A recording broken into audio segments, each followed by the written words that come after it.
Most leadership content, it's filled with the stories of triumph. You know, the big wins, the breakthrough strategies, the success stories. But here's some truth. Every leader, no matter how talented you are, will also walk their team through seasons of loss, seasons of challenge, a failed product launch, a lost customer, a missed goal, could even be painful layoffs, maybe downsizing. And in these moments, your team doesn't need a cheerleader. They don't need a rah-rah. They don't need the pom-poms. They need a leader who knows how to guide them through the valley and guide them through the adversity that they're in. So today on the Champion Forum podcast, we're talking about leading through loss instead of victory and the art of redemptive leadership in the dark seasons.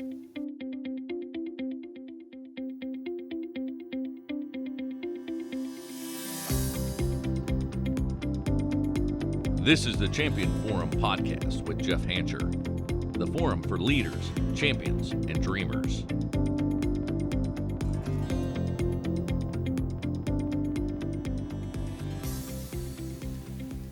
The Koza Law Group PLLC, a premier boutique law firm with offices in Pittsburgh, New York City, and Nashville, serves small to large companies, startup entrepreneurs, and seasoned business owners. Recognized by Pennsylvania super lawyers as rising stars, listed among the best lawyers in America, and honored by lawyers of distinction, we redefine legal services. Agile, efficient, and creative, we offer white glove service 24/7, ensuring peace of mind. Choose the Koza Law Group for trusted legal advice.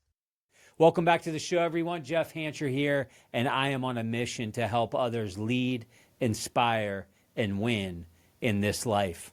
Today, we're talking about leading through loss.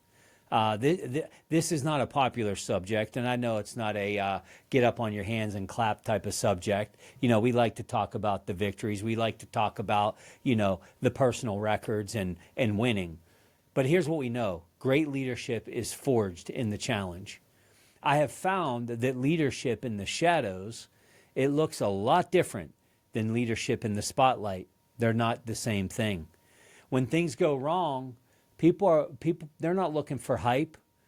When things go wrong, people aren't looking for a spin or a fabricated response. They're looking for honesty. They're looking for stability. And they're watching you, the leader, to see how is this loss going to define our team? Or is it going to refine our team? You think about this. Think about the seasons that you've been through, maybe when you weren't even leading. When you're through this season of challenge, the stakes are high. Because anyone can lead when morale is high, the scoreboard is showing that we're winning. That's great. But the real test of leadership is this. Can you steady the ship when it's taking on water? This is where leadership is forged. There's many great examples of this throughout history. If you listen to this show, you know that I reference Abraham Lincoln quite a bit. I've done a lot of study on Abraham Lincoln. I mean, you talk about a president that led through challenge, that led through adversity. It was Abraham Lincoln. Before becoming what most would say is one of the greatest, if not the greatest, admired presidents of all time, Abraham Lincoln faced multiple challenges, failed business ventures, many lost elections. If you haven't Googled how many lost elections did Abraham Lincoln have, my goodness sake, this guy just wouldn't quit. He just kept coming back. Hey, guess what? He also had a nervous breakdown, literally lost his mind. Yet those losses, they shaped him. They prepared him for his most, some would say, the biggest challenge maybe that any president has ever faced. Look, you could probably argue the point, but this was a big one. But these adversities that he faced prior, they gave him grit. They gave him the empathy that he needed to lead a nation through its darkest chapter, the Civil War. If Lincoln had quit in the valley, he would have never reached the mountaintop. You know, all these things that happened to him prior to the Civil War, setback after setback, defeat after defeat, it began to build this resilience and grit that he needed to be the leader that our country needed during its most strenuous time. And although I've never faced that kind or anywhere close to that level of leadership adversity, I've had plenty of adversity along my leadership journey. If you're listening, you've probably faced some yourself. So today, I'm going to share my perspective as I look back, because I'm here to tell you, when I was a new leader, I didn't face adversity nearly as well as I now face it. I'm nowhere near perfect, but I have learned some things from doing it wrong along the way. I've learned some things about composure. I've learned some things about being even keel and how to lead people through the biggest challenges. And I'm just going to cover the 4 that I think are going to be the most impactful for you, and 4 things that you can do when the cards are stacked against you, your organization, and your team. And the first point is this: acknowledge the reality without sugarcoating it. When the pain hits, we need to acknowledge it. We don't need to sugarcoat it. There's always this urge to put this shiny bow on disappointment. Why? Because who likes to tell bad news? Nobody. And so we try to put this shiny bow on disappointment and adversity. I'm here to challenge you to resist the urge to make things better, look better than they actually are. People can smell a fake a mile away. We're not fooling anybody when we do this. Not only is it a turnoff, but it will erode your trust as a leader. They're always going to be skeptical in the future because everybody sees that the house is on fire. And here you are saying, you know what though? We needed a little bit of heat. We needed to warm up a little bit. So you know what? The house being on fire, it's really not a bad thing after all. Meanwhile, everybody's looking at you like a crazy person. What are you talking about? The house is on fire and you're talking about, well, at least we can roast some marshmallows. No, that's not what we do. That erodes trust. If a project tanked, admit it. If layoffs are happening, don't hide behind the corporate jargon in the script. Say the hard thing. Say it clearly. Say it with a lot of clarity. I'm not telling you don't be tactful. You need to be tactful, but use a lot of compassion. You can deliver hard things with a level of empathy and compassion that hit a little bit differently. If I have a bad doctor's report and it's a worst case scenario, wouldn't you rather know? It's not like you want to hear that information, but I would rather know. Why? Because now I can play the cards that I'm dealt. I don't want to be told you have a very good chance of living if it's not true. I don't want to know that. I want the truth. When you name the lost with all the honesty that you can drum up, you create trust. And I'm not talking about being over vulnerable and the sky is falling and, oh my gosh, how is this happening to us? No, I'm talking about just giving very honest and clear communication. When you do this, I'm not here to tell you people are going to like what you're saying. But look, we're going to be on the journey with these people for a while. There's going to be another adversity that comes behind this one. And when it does, there's going to be a level of trust. Your people realize you're not going to pretend everything is fine when it clearly isn't. That's called a leadership brand. That's how trust is built. We saw this from Howard Schultz. Many of you know him as the CEO of Starbucks. Whether you like his leadership, whether you like the company, the culture, the coffee, it's kind of irrelevant to my point. They modeled this well, specifically in 2008 during the financial crisis. By the way, if you led during 2008, you remember what that year was like. I did too. I remember the layoffs. I remember the furloughs. It was hard, and it certainly was hard on Starbucks. People weren't really fired up about, an $8 coffee whenever the financial integrity of our company was in jeopardy. Starbucks had to close hundreds of stores, laid off thousands of employees. And Schultz didn't spin it as a win or minimize the pain. He owned it. He admitted mistakes. He made tough calls, like closing down stores, like laying people off. That honesty was a turning point that helped Starbucks find their footing, find their foundation, rebuild credibility, and they came back stronger. What an opportunity. Point number 2 that I think is important whenever we're faced with this is give meaning to the loss. Give some meaning to it. This is where clarity starts to happen. This is where very candid conversation starts to happen. Every great leader knows that there is a lot to be learned in setbacks and loss. Man, there's novels written on it. This is what I learned when it didn't go well. But loss without meaning, when there's no meaning to loss, it basically feels like wasted pain. It hurts. It hurts. But I don't even know why, and I don't even know why all of this is happening. But leaders can help frame setbacks as part of the bigger story that's coming. As how we're going to use this adversity maybe as a catapult, what we're going to learn from it, how it's going to refine us in the fire so that we can come out the other side maybe a little bit stronger. Maybe this project failed. Maybe that's revealing a blind spot in your process or your company. There might be a blind spot that now it's identified. Now moving forward, our next product launch is going to be even better. Matter of fact, it might be the best one we've ever had. Maybe losing that customer is going to force a level of innovation that you never had before and pave a way of a new direction. This is how we become trailblazers. Why? Because now we're taking this pain, we're learning from it, we're forging ourselves, we're resetting, we're recalibrating, and we're moving forward in a better way. Loss can be a great advantage if you manage it the right way. This isn't about fake positivity. I'm not saying to do that. It's about perspective that brings redemption. That is an opportunity. There's many examples of this as well. Probably the most popular is Thomas Edison.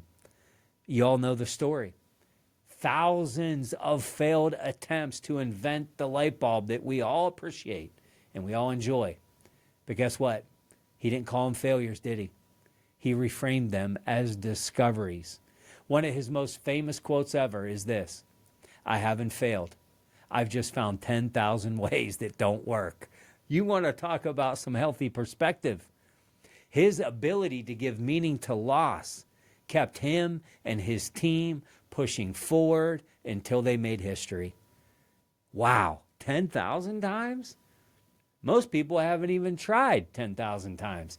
This man failed 10,000 times, and he didn't say that he failed. He said that he learned. Wow, what perspective. Point 3 is this: model resilience in real time. This is so important. Your team will take their emotional cues from you. As the leader goes, so goes the team. We have to model behavior in real time whenever it's all breaking loose around us. If you panic, they panic. If you cry, they cry. If you wallow, they wallow. But if you show up with this steady, steadfast determination, you're going to give them permission to rise to the occasion right with you. Now, that doesn't mean that you need to be this stoic robot and nothing affects me and I'm Iron Man and I'm bulletproof. I'm not saying that, because that can be a big problem as well. But I am saying it's okay to show some level of emotion. It's okay to say that this hurts.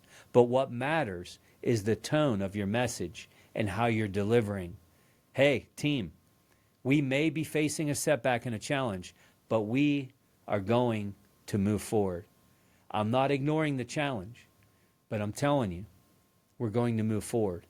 We're going to push through this valley. We're going to push through this challenge. That balance of humanity and resolve, I think it inspires people to keep going. This is how great leaders turn obstacles into battle cries. It's almost this rally point if leaders do this the right way. You lose a big customer, a new competitor comes in town, they take our biggest customer, and we pull everybody into the conference room and we say, look, that new competitor, they did it to us again. Man, we're going to have to lay 15 people off, but here's what we're going to do. We're going to come back stronger. We're going to have a better marketing strategy. Now, all of a sudden, there's this crescendo of let's take the hill together. Not easy, but I'm telling you, it's possible. Winston Churchill embodied this very well during World War II. Britain faced devastating loss if you go back in history and think about what all transpired here. Bombings, they were rationing food. People were starving. Overwhelming odds, by the way, like outnumbered. But man, Winston Churchill, he was steady. You remember that? You remember that famous quote? He gets on the radio. You can hear the crackling in the radio and so forth. And he declared to the entire nation, "We will never surrender." Wow. We're not eating. We're getting shellacked over here. There's bombings happening all around our cities. We have overwhelming odds stacked against us. And he gets on that microphone and says, I want to make it clear, we will never surrender. This was an anchor point. This was an anchor point for Britain. His resilience in real time, get me that microphone, get me on the radio, that became the backbone, and it became national resolve. And you all know how that story ended. Point 4, turn setbacks into a shared identity. Loss has a way of either dividing a team or uniting a team. Leadership, I believe, is the determining factor on where does this go. Great leaders use adversity as a chance to forge this camaraderie on a team, right? We're in this together. If one bleeds, we all bleed, kind of thing. And look, this is why you hear so many stories of brotherhood of soldiers in the military, especially soldiers that have been in combat together. You know, when you walk through loss and you walk through challenges together and you walk through it well, it creates a shared identity. Now, I'm not comparing war to the business world, but I am saying that there are things that we can learn about how do we use adversity to create unity of team. These moments have the ability to strengthen culture for the long haul. I remember when I was a little boy, 1986, the Space Shuttle Challenger. If you're old enough to remember that, you remember the reruns and how, Tom Brokaw went live, right? And this like paralyzed the country. How could this happen? We saw this space shuttle blow up in the air. Like this was supposed to be a monumental event for our country and for the world. And it paralyzed NASA. For a moment, it was like, man, how do we move forward from this? But NASA leadership stood up. And they chose transparency. They chose reform. They chose a renewed commitment to safety. And as big as that was a painful setback, it reshaped NASA. It reshaped the identity of the organization. It reshaped how space exploration would be approached to this day. The loss became part of a new, stronger culture for NASA. So here's my challenge to you. The next time your team faces a disappointment, because they're going to, don't rush past it. And do not sugarcoat it. This is the worst thing that you could do. Lead them through it. Show them that loss doesn't have to define them. It can refine them. That's the art of redemptive leadership. Look, this isn't a book today. It's an episode to give you a couple Cliff's Notes. Because what I know about leaders is they're going to face it. Here's what I know too. Based on the downloads that we get on this show a week, there's somebody listening right now that you're in the battle. You're in the fight right now. You've encountered loss. I want you to remember the 4 points we talked about today. The next time you're walking through it, or if you're walking through it right now, acknowledge the reality without sugarcoating. Give meaning to the loss. Model resilience in real time. And turn setbacks into a shared identity. Look, anyone can look like a great leader when in the season of victory. When the victory lap is happening, everybody is applauding. But the leaders who truly earn respect, they're the ones who can guide their teams with courage, clarity, and hope, even in the midst of walking through the valley. Appreciate you all joining today. If this resonated with you, I'd love to hear how you have led through loss in your own leadership journey. Share your stories with me. They encourage me. They inspire me. Because the more we talk about leading in hard times, the stronger we'll all become. You can always message me and our team with your feedback by going to email at info@jeffhancher.com. Until next time, remember, the mark of a great leader isn't just in how they win, but how they lead when the win doesn't come. Navigate the losses and keep turning that pressure into potential. The Champion Forum podcast with Jeff Hancher. Lead inspire, win.